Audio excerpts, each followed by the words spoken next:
go to my social media family. My allergies are kicking my butt. So I'm going to ask that you work with me today. It's my favorite day of the week, and that is Wellness Wednesday.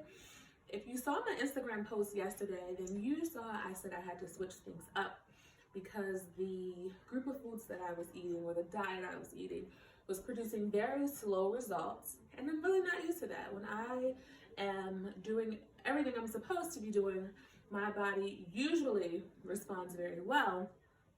However, this go around, my results have been very slow.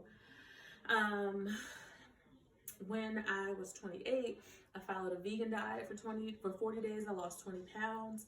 After that 40 days was up, I followed a clean diet and I lost 61 pounds in 8 months. And so I was trying to follow that diet or something very close to that process, and my results again have been very slow. As a result, I'm switching things up because I had come across information in the past about carb sensitivity. And so I think that my carbohydrate tolerance at 28 is not the same at 33. And so I'm switching it up. And so although you may not have heard the term carbohydrate tolerance before, you are familiar with that friend who eats whatever he or she wants and never gains any weight. However, if you have fries, you're 10 pounds heavier the next day, might suffer from bloating, some fatigue, stomach cramping, things like that. Those are symptoms of carbohydrate sensitivity, If you have a high carbohydrate tolerance, then you can consume carbohydrates in large quantities. You're not going to suffer from gaining weight. You may have an easier time losing weight. You're not going to be tired after you've eaten, and you're not going to suffer from any abdominal discomfort. Versus if you have a low carbohydrate tolerance, it's harder for you to lose weight. You gain weight easily. You suffer from fatigue after you eat your carbohydrates. You will have some abdominal discomfort. It's very similar to people who are gluten sensitive or lactose sensitive. Some people are carbohydrate sensitive, and we don't give it a second thought because it tastes good to us and it makes us feel good when we are consuming it. It's the after effects that we need to pay attention to. There are ways you can test your carbohydrate tolerance. If you have access to a blood glucose monitor after eating carbohydrates, you can test your blood sugar to see how high your sugar has spiked. If it spikes really high, you may be sensitive to carbohydrates and you not know it. If it does not, then that may not be your problem. If you don't have access to a glucose monitor, you can use the elimination diet. And what that means is you eliminate your carbohydrates and then you slowly start to add them back in.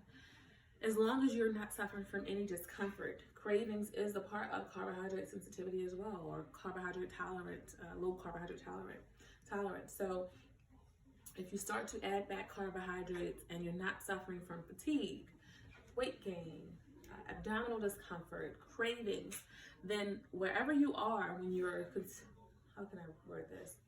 If you're consuming, you want to eliminate the carbohydrates, slowly add them back in. When you start to suffer from weight gain, fatigue, abdominal discomfort, cravings, you've consumed too much. You want to go back a little bit. You want to find the happy medium where you're able to eat carbohydrates, not gain any weight, and not suffer from any of the symptoms or side effects that I just mentioned. And that's where you want to stop at. If you can determine what a good carbohydrate consumption amount is for you, then you can really maintain your weight. I'm going to actually start at 75 grams of carbohydrates per day and see if that helps me with my weight loss, helps me from feeling fatigue. You really should be able to eat a meal and get up and run a marathon. You should not be eating and feel tired. And so that's the goal for me. I'm going to start at 75 grams of carbohydrates. If I still feel all of those symptoms I mentioned, I'm going to go a little less. I work out in the mornings for about 45 minutes to an hour. I do a fasted cardio workout, fasted strength training workout. So about 2 hours after I eat, after I work out, I do need to eat or I'll start to suffer from nausea because I would have depleted all of my sugar levels. But that's another great way of trying to combat low carb tolerance. Insulin sensitivity is another name some people use for it. It's your body's ability to regulate and restore insulin in the fat cells or the muscle cells without weight gain. So hope this information has been helpful. Happy Wellness Wednesday again, guys.